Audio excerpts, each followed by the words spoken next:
পৃথিবীর প্রতিটা মাই অসাধারণ, কিন্তু প্রতিটা নারী না।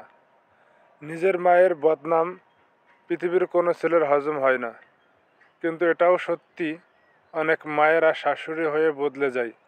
ছেলের বউ আর মেয়ের জামাই দুটোর মধ্যে আকাশ পাতাল কিছু পার্থক্য তারা করে। মেয়ের জামাই হলে শাশুড়ির আদর যেন জন্মদাত্রী মায়ের চেয়ে বেশি হয়ে যায়। আবার পরের মেয়েটা যখন নিজের ঘরে আসে, সে সারা জীবনও যেন আপন হতে পারে না। আসলে কি জানেন, বউ শাশুড়ির সম্পর্কটা যতটা গভীর হোক না কেন, ভিতরে একটা অজানা দূরত্ব থেকেই যায়। আর হবেই না কেন, মায়ের কাছে সবচেয়ে আপন তার ছেলে, আবার বউয়ের কাছে সবচেয়ে আপন তার স্বামী। তাই একটা মানুষকে ধরে রাখতে শাশুড়ি বউয়ের মাঝে যুদ্ধটা আদিকালের। আমরা ছেলেরা একটা জিনিস খুব ভুল করি, মায়ের কোনো দোষ দেখিয়ে দিলে সেটা পাত্তাই দিই না। অথচ আমরাই সাক্ষী, কোনো এক বয়সে আমাদের মায়েরাও কিন্তু তাদের কষ্টের কথা আমাদের বলতো।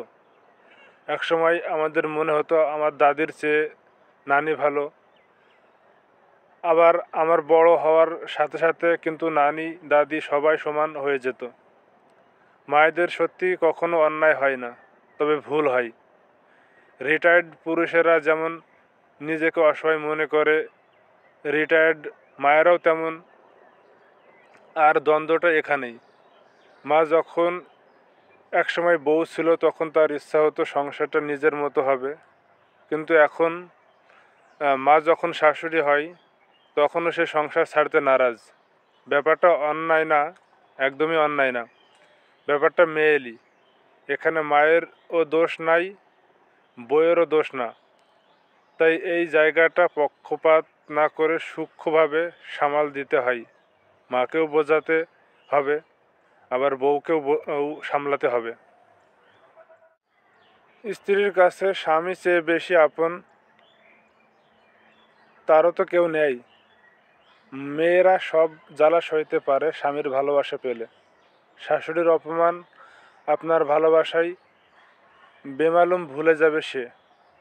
কবুল বলেই তো সংসার শুরু হয়ে যায়, কিন্তু সামাল দেওয়াটা বড্ড বেশি কঠিন। পরের মেয়েটাকে ঘরের বউ করে এনেছেন, তাকে অধিকার দিতে হবে, মাকেও বোঝাতে হবে।